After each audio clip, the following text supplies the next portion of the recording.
Yo, what's going on, everybody? Hope all is well. My name is Adam, and thank you so much for tuning in. Today, I want to talk to you guys about purity.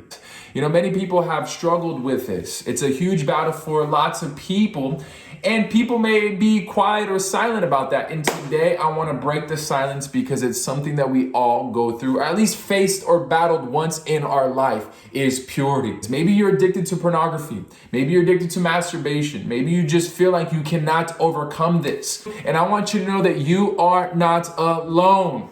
And we can do this together as long as we have God. Psalm 119, verse 9.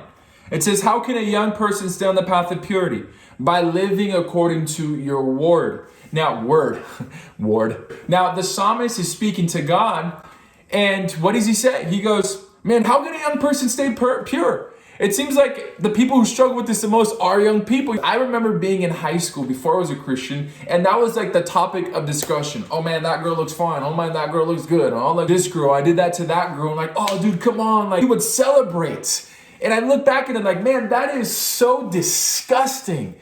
Just treating and looking at women as objects. And that may be something that's common in your life. Just looking at women as an object. Lust is so strong. Now, purity is a path, not a destination. Many people think, man, I gotta reach the destination of purity. I gotta battle and fight, and it's like if it's a top of the hill. Like purity is the top of a mountain, and you have to climb to get there. And finally, you climb, and it's like, I got there. I'm finally pure. I've reached it. I've conquered it. It's awesome. I'm here. I'm the best. Like, no, that's not what purity is. The Bible says purity is a path. How can a young person stay on the path of purity? It's a decision you make to, you know what? I'm not going to go on this path of impurity. I'm going to step onto this path of purity. In the path of purity, there's going to be obstacles. There's going to be holes. There's going to be ditches. It's going to be a long road. How do we stay pure? The Bible says you got to live according to his word. You know, one of the passages in the Gospels, Jesus just challenges the Pharisees. Why do you entertain those evil thoughts? Impurity is an evil thought. And Jesus says, why do you entertain it? You have to guard your mind. See, you can delete your Facebook all day. You can unsubscribe to that porn channel that you may have.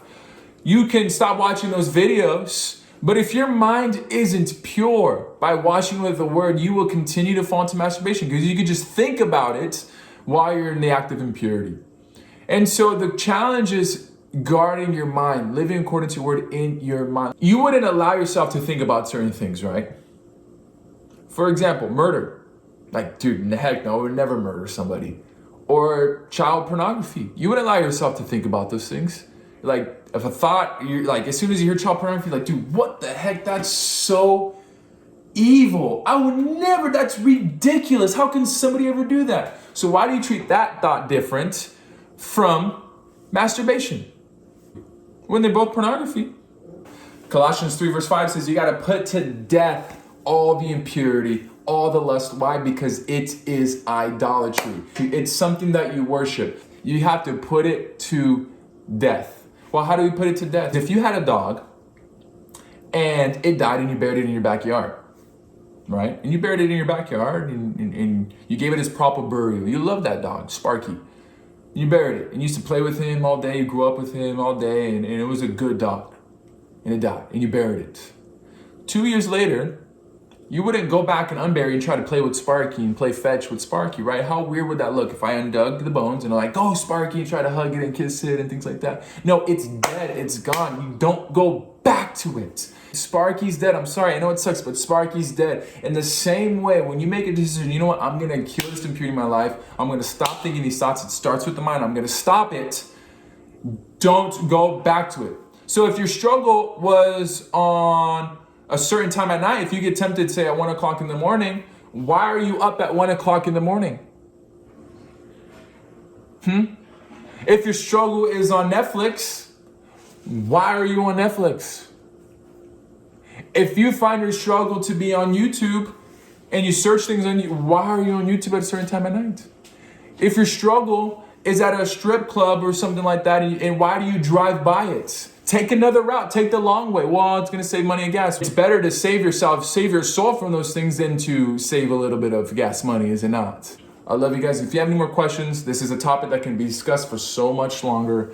We can go days and days and days. If you have any questions, thoughts, you can always reach out to me. Let's study the Bible and hit me up.